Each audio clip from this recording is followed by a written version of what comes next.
Good evening, everyone.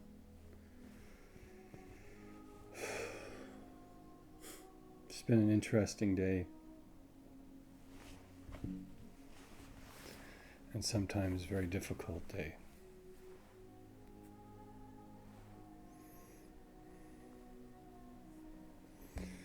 One of the things I want to talk about today is my past lives. I just feel like I need to go into that one more time. And I know this isn't the most interesting subject for some people, but it's important that we take the time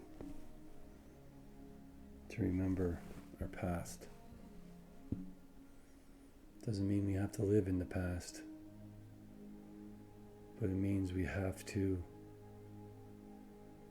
understand it, to learn and move beyond it.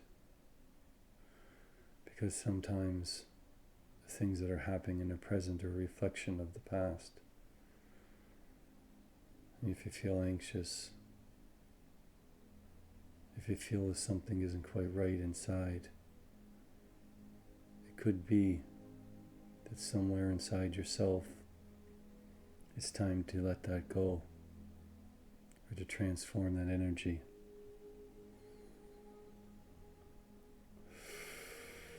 Just going to take a deep breath in my nose and out my mouth and relax.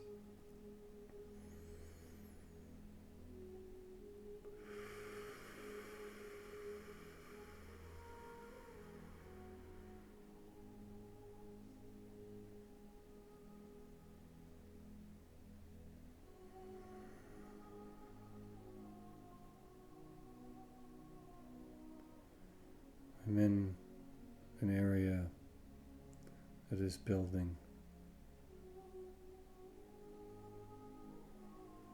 We're building stones together, stone structure. And I'm watching the people cut the stone, curve the stone, move the stones.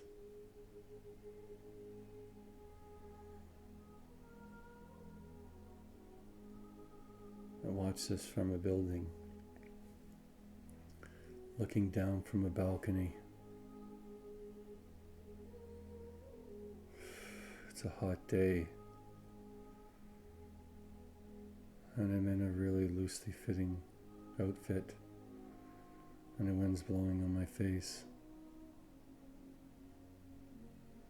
I'm looking down at these people working so hard.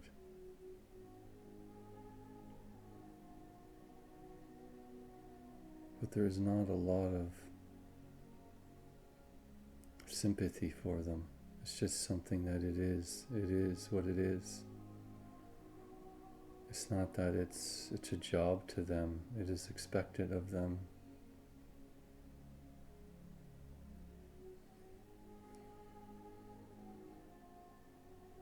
But it's looking down and watching this structure being built.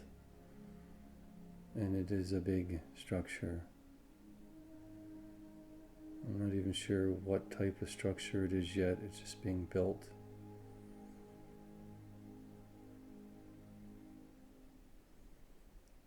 It's interesting because some of the structures seem like cranes in a way. They build like cranes that have a big rock at the back that is made of wooden, and they put stone slabs on these things and they put them up higher, and there's different heights of them depending how high they want to go. And there's one big structure, it's a tower, very, very big tower. And the city itself is many, many structures here. And I'm quite high up on a ridge on a balcony looking down into the valley. And there's buildings all through this valley.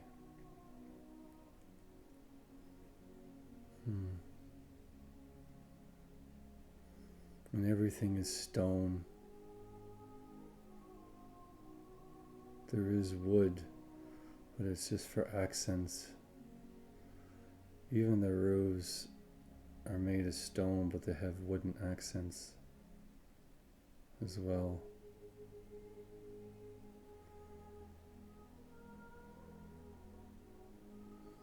They're not like huge, massive stone buildings, but this tower is large, but the stones are not huge. This does not seem like recent history. This is quite a long time ago. Predates most things.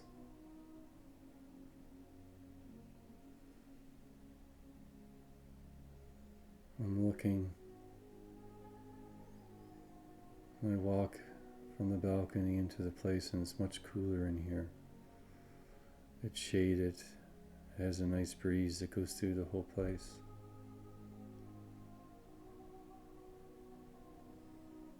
And there's furniture in here. And I sit down. There's even cushions.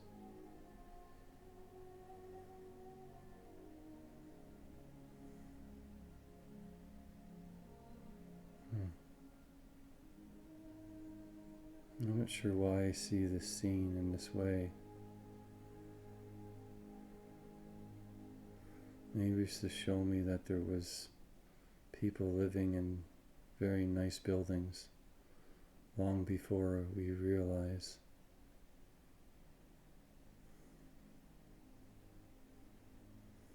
But there's a sound, a really loud sound, and like the earth shakes and the tower starts to crumble, and there's a big wave that appears, and it fills the valley below, destroying buildings, and huge wave, very violent earthquake. Part of this building cracks, part of the balcony falls into the valley, and a wave seems to take away everything. As a man, I'm standing here after everything has stopped, the wave still crashing inwards, rising water. There's nothing I can do except watch all these people die, buildings falling into the water.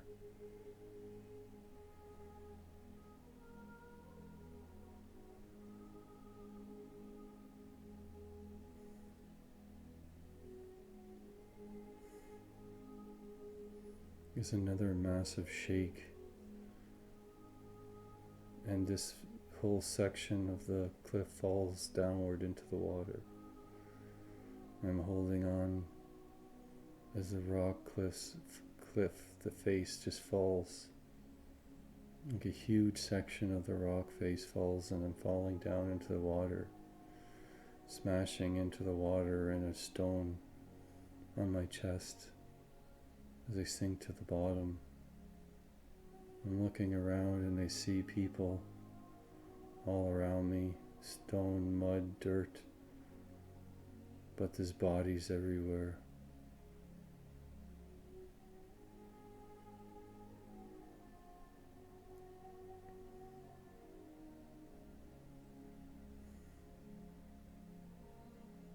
Everything goes dark.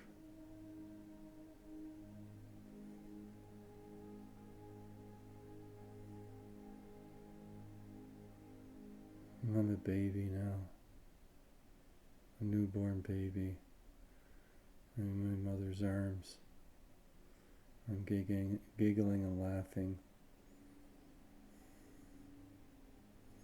and smiling. She's tickling my feet, and I really feel I'm just laughing my head off.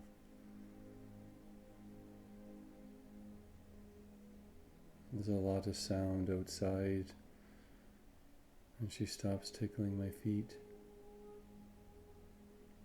and the door gets pushed open,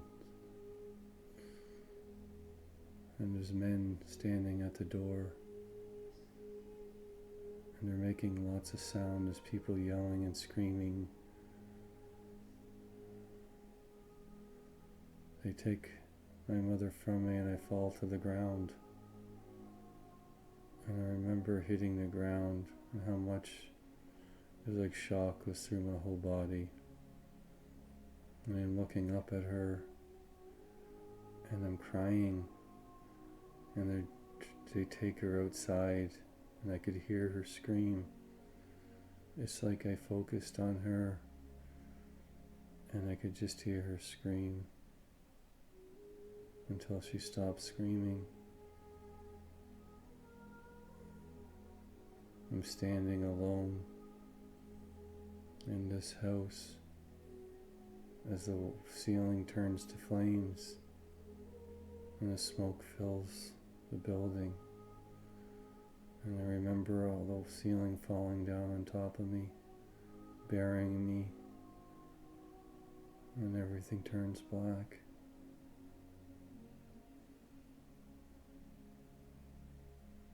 And now I'm running down a river really fast through the rocks. It's really exhilarating. And like there's like a stick in the water that I'm racing down the river. I sent to race it to the waterfalls, and I stop and I watch the stick go over the waterfall. It's quite the game. I remember doing this over and over again. And my legs get bigger and I get older.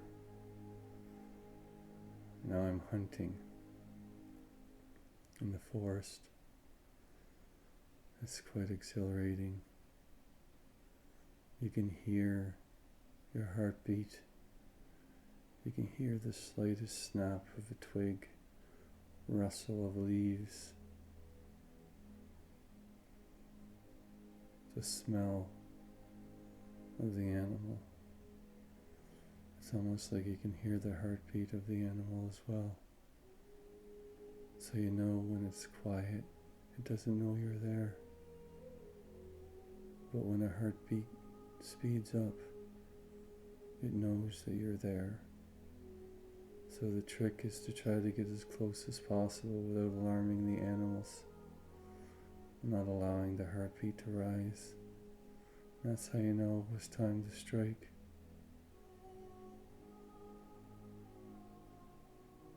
I get really good at doing this. I used to take back food to our families all the time. There's a group of us that would go out and hunt, fish. Sometime we'll be gone for days, weeks even.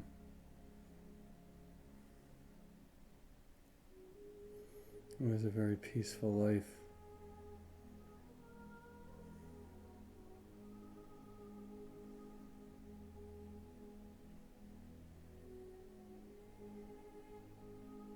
I die of old age in that place. Not alone, respected. All old people were respected.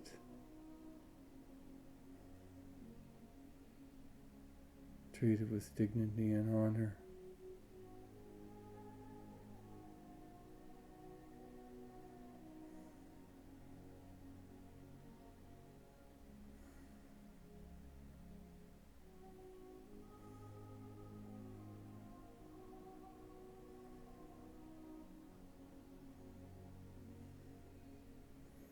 There's another lifetime I've noticed that I paint my face,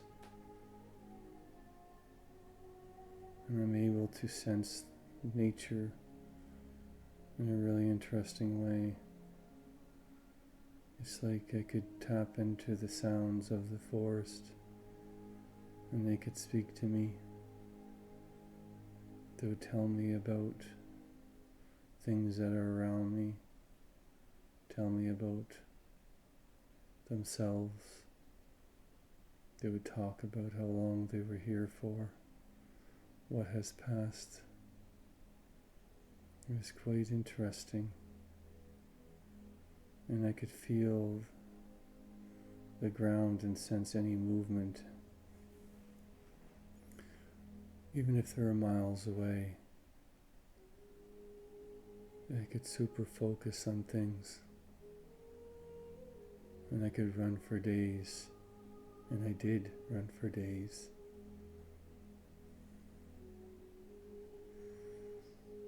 But this time I was a warrior. I hunted, but I also hunted people.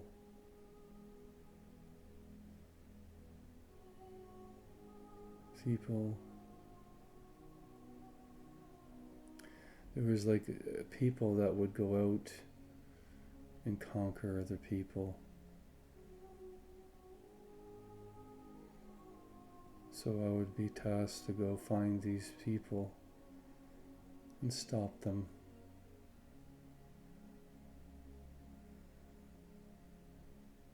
Put an end to what they were doing. And we were really good at it. They didn't even know we were coming.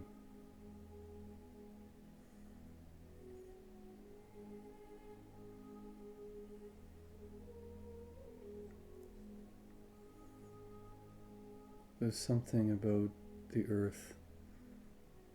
I was so connected to the earth that I could actually do things that were not possible today. I could actually meld into the ground and almost in a weird way. It wasn't really that simple though. I would lie down close to the ground and look invisible. People would walk right past me. It's like they wouldn't be able to see me, even though I could see them. And I wasn't the only one that could do this. Our whole tribe could do it.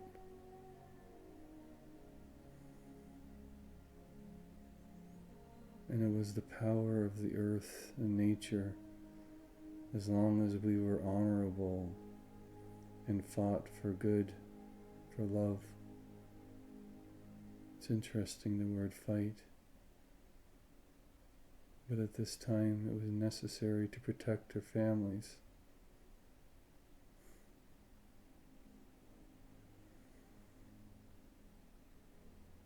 And look at what's going on today.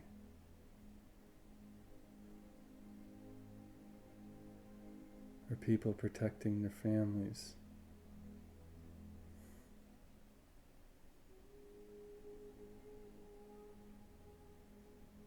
Fighting was always something that was only done, well, it's a wrong statement. Fighting should only be done to protect yourself and the ones you love from people that want to do harm to you. It shouldn't be used to do harm to other people.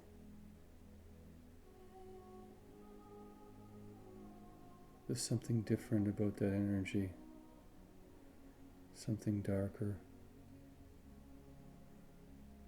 In this lifetime, they show me it has shifted because I started to like what I was doing too much. I started to like killing too much. And the people I were with, our tribe, the group that was with me, also started to like killing too much. We were sent away and we got lost to it. We would spend weeks meditating in dark caves with no light. We started to hunt at nighttime while people were sleeping and they never would wake up. We would take out whole villages while they were sleeping at night.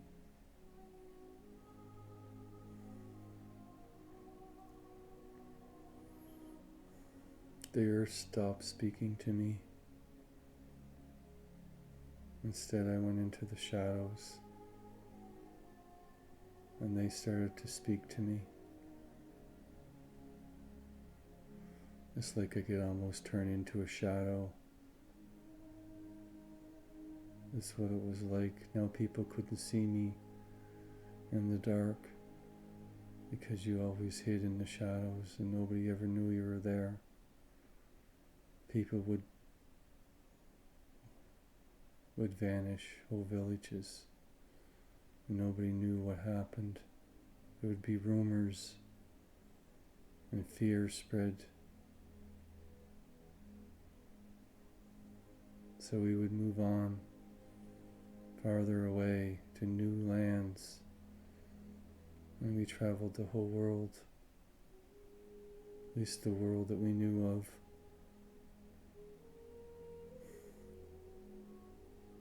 Nobody ever really knew what was happening until it was too late.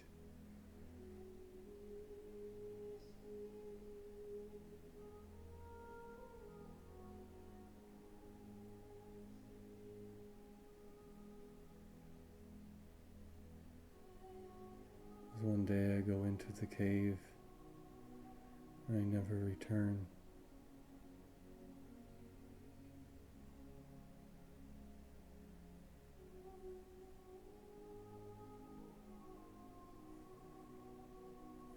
See, we live many lifetimes, good and bad.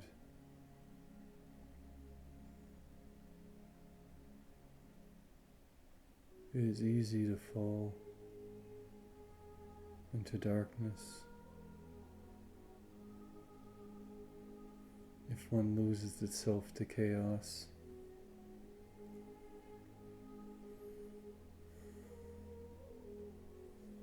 There's many lives to go, but this is where they want me to leave these. They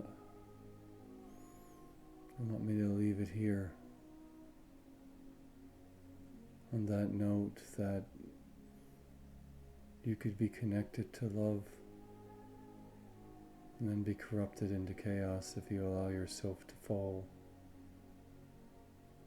that path. But when you do, there could be many lifetimes afterwards that are meant to go find those parts of yourself, to heal, forgive them.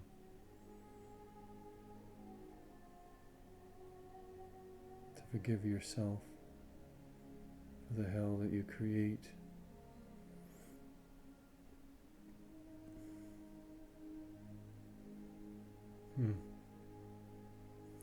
Thank you very much, everyone. And if you wish to do a journey with me, you can visit my Northern Light page at josephbradleyauroras.com. If you wish to do a journey with me, you can visit my website at awakening.com.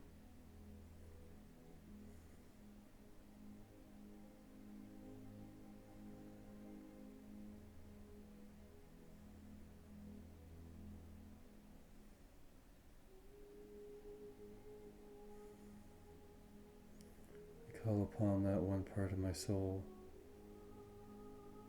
I call it into an orb of flames.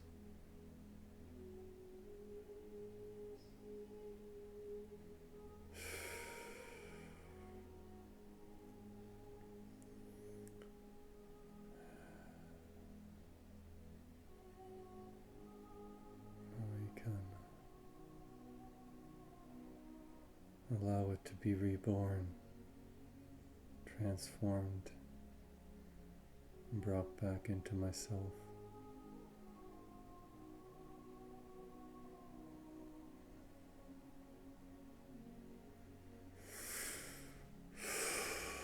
Thank you very much, everyone. Have a wonderful day.